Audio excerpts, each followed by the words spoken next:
ولی به خر کردن مردم به شده امام زمان یا مهدی اردکنی همه جا نوشتن. البته اردکنی یعنی چی؟ شرکه. خدا باید به داد ما برسه یا مهدی؟ و مهدی کیه؟ چه کار است؟ کجاست مهدی؟ اصلا مهدی راسته یا دروغه؟ یک مهدی دروغ برای ما درست کردن تا دست همه ماست.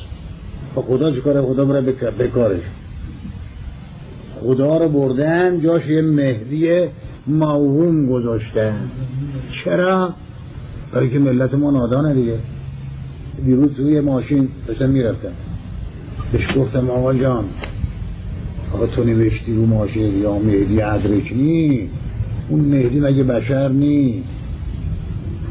اولا راست مهدی امام حسن عسکری اولاد نداشت. کی به تو گفته اولاد داشت؟ حالا داشت. میخوام ببینم امام حسن مهدی ادرکنی. ما شما عقل ندارید. گفت آیت الله میلانی همچی گفته. من چکار کنم والا؟ اینا دنبال کنه آیت الله افتاده. عقلش حاضر نی که بره دنبال عقلش. تا میه حرف بزنیم که آیت الله هم کی همچی گفته. خب ملتی که دنبال عقلش نره، چشماشو باز نکنه، همون گفتم محل کورا، هر که گفت من خوشگلم قبول میکنم.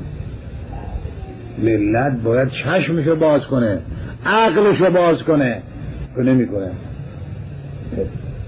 بابا جان محمد از همه بالاتر، محمد سم بشتا، دختر یهودی سم بشتا، محمد پیغمبر صلی الله علیه مسموم شد، خودشو نتونست نجات بده از سم، تو رو نجات میده؟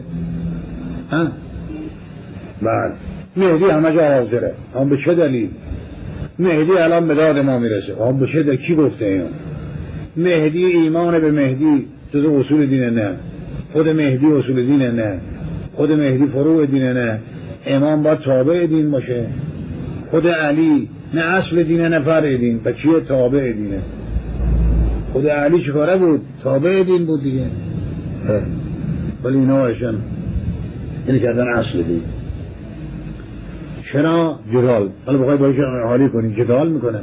آقا از یک خیابان ما هم تو رفتیم با این شوفر هی حرف زدیم، هی جدال شد، هی دیدیم فایده نداره. گفتم آقا پیاده ما فایده نداره، هر چی بشویی یه چیز دیگه میگه. آقای میلانی همچی گفته، لعنت با آقای میلانی. پس این ملت گمراه کی میخواد اینا رو هدایت کنه؟ باید خودشون طالب هدایت نیست.